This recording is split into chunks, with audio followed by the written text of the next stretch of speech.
your sixth comedian of the evening. Please put your hands together. All the way from Syracuse, New York, James Fedkiw.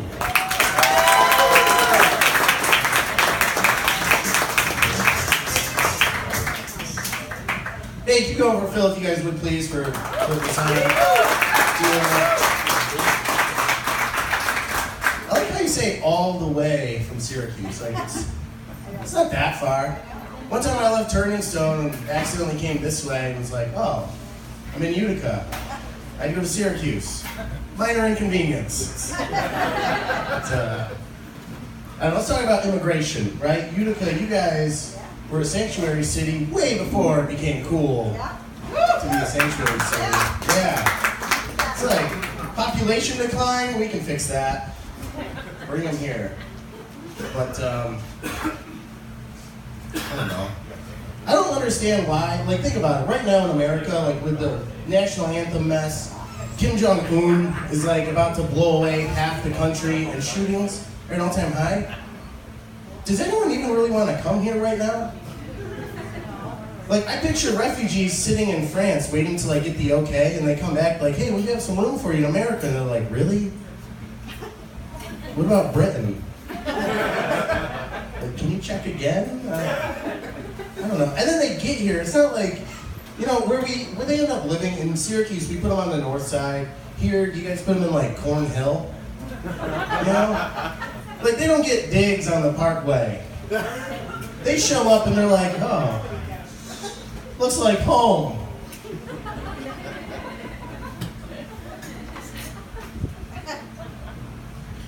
I don't know. I'm all for bringing them here. You know, like the Syrian refugees, I'm like, let's bring them over. And so I'll be like, well, what if there's a terrorist in the group? Like, let's compromise. Bring them in December. You know what I mean? That way, if on a Saturday afternoon, a couple of them are sitting around their apartment in Cornhill, and it's like, hey, Muhammad, you want to go commit jihad? Like, looks out the window. Nope. And hopefully at that point too, by like March comes around and the snow melts, they're so caught up in like college basketball that they're going to the dome to watch the game. Get him, Mr. Behan, kill those infidels. Fuck Louisville. So, a lot of people say like when you bring immigrants here, they take the jobs that Americans don't want to do. I call utter hogwash on that one. Because there are a lot of people right now pretty jazzed up to go apple picking. You know, like, everyone in here is guilty of it. You go to the farm, you pay the farmer to put you on a truck to drive you out to his field, and then you pick your own supplies. The Mexicans are like, and we're the dumb ones? When I go apple picking, I like to pick up the bag that already has the apples in it. I'm in and out in like 5 seconds. I don't need to make it an afternoon. Skiff.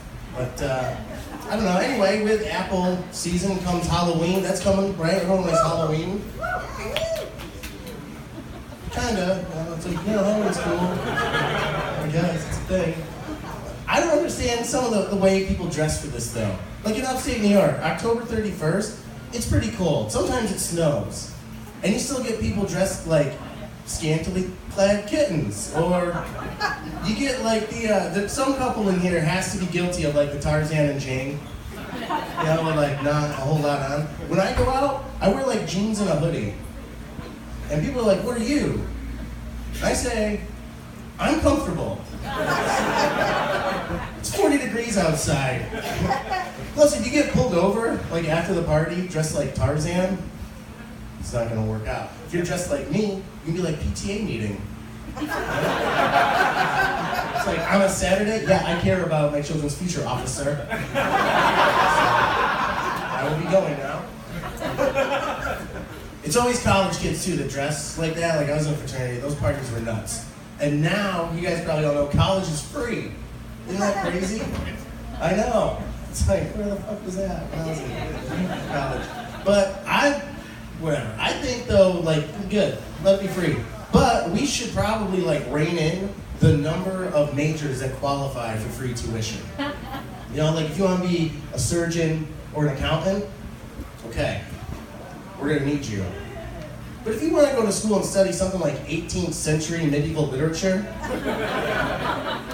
maybe that one's on you.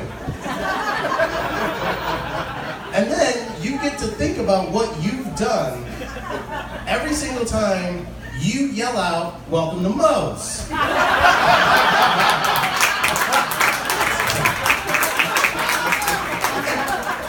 I don't want to sound bitter because I'm saddled with student loan debt, but I went to a SUNY school and got a political science degree, and that degree set me up wonderfully with a job selling cars. Yeah, I don't want to say where it was, but it didn't take me long to realize that I made a huge mistake.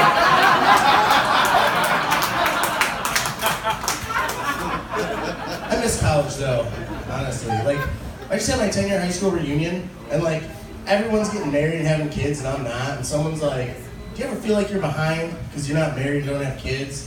I was like, "No, not really.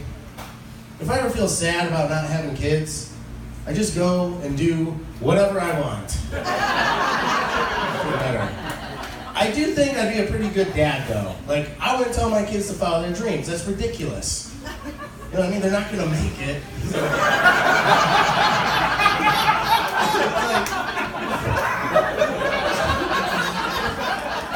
My 12-year-old nephew will come up to me and be like, "Uncle James, I want to play shortstop for the Yankees." You're like, "That's great, buddy. And I hope you do. But maybe keep Verizon call center in the back of your mind.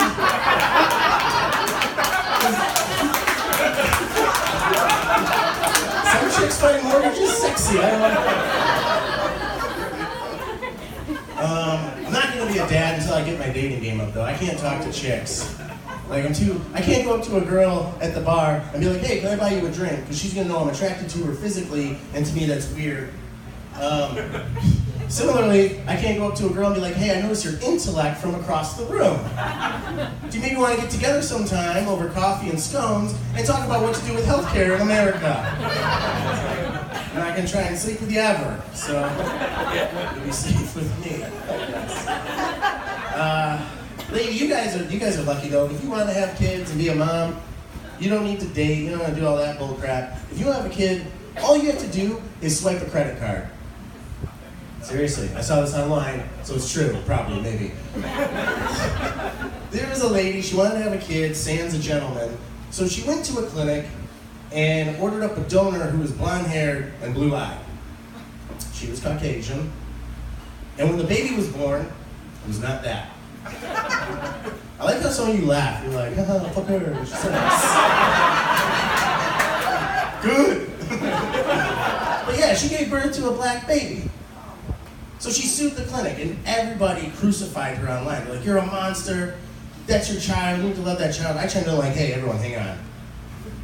All right, if you go to McDonald's and they screw your order up, you know, like if you order number 7, you open the bag and there's a black baby in it. At the least, like, you're gonna want to talk to a manager, you know." And let's say this was true. Can you imagine the manager looking down at that, being like, "I knew I shouldn't have gone for 18th century medieval literature." Thank you guys so much for